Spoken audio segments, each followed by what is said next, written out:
Right now, Vice President Kamala Harris is trying to find a running mate in her race for president. It is a shortened timeline because it was only just this past Sunday that President Biden dropped out and endorsed Harris.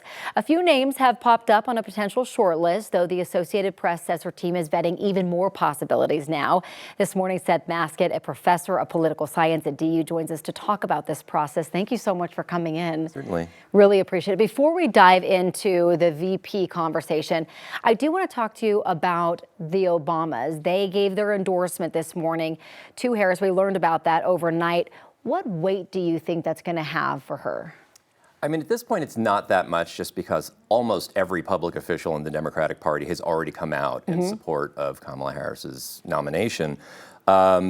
The Obamas are just very uniting figures within the Democratic Party. They're very beloved among Democrats and some Democratic-leaning independents. So if there's any voters that are still sort of on the fence about this, this probably helps a little bit, but I don't think there were that many of them left at this point. Very interesting. Okay, so let's talk about her search for a running mate right now. Several names have surfaced. Mark Kelly, Pete Buttigieg, Josh Shapiro, Gretchen Whitmer, among a few of them. First, what should she be looking for right now in a running mate? Well, she's thinking about this. This is an unusual situation in that we know it's going to be a very close race. There's just a handful of states that are going to be in contention.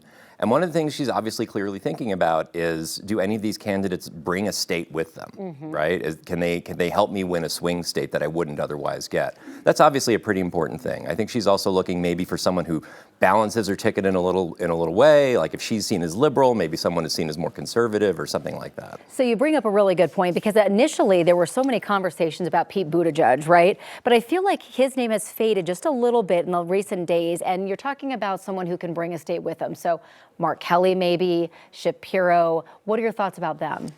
Yeah, I mean, if you know, honestly, the political science research on this is a little mixed. There's some evidence that it can help. So if you think about, like, in 2008, John McCain picked Sarah Palin as his running mate.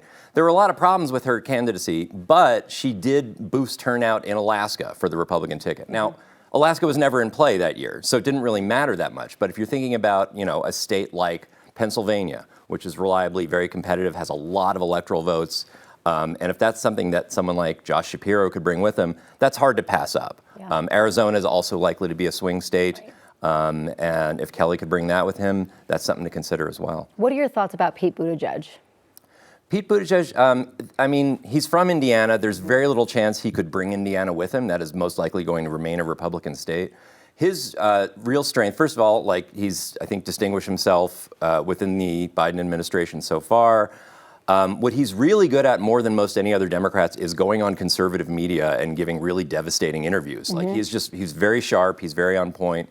That could be a set of skills that Harris wants on her team, and it could help in some ways. It could expand their reach and their competitiveness on media, but it's not totally clear what that does for the ticket. Any other names that you have heard pop up or that she should maybe be looking at for that VP pick?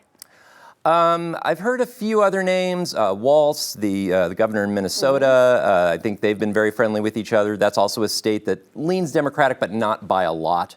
And he's someone who's just a very good, aggressive campaigner who people seem to like there. So real quick, let's talk about how this decision has to be made really quickly, right, before the DNC. What happens if the VP is not picked before then? What happens then? Well, they really need one by the convention. Okay. So if she somehow can't pick one, the convention's going to have to pick one for her, but that seems unlikely to happen. Right. Yeah. Very interesting. I love having you in to give us a little bit of, context around it, because obviously this is your world. Thank you so much for coming in, Certainly. Seth. Really appreciate it.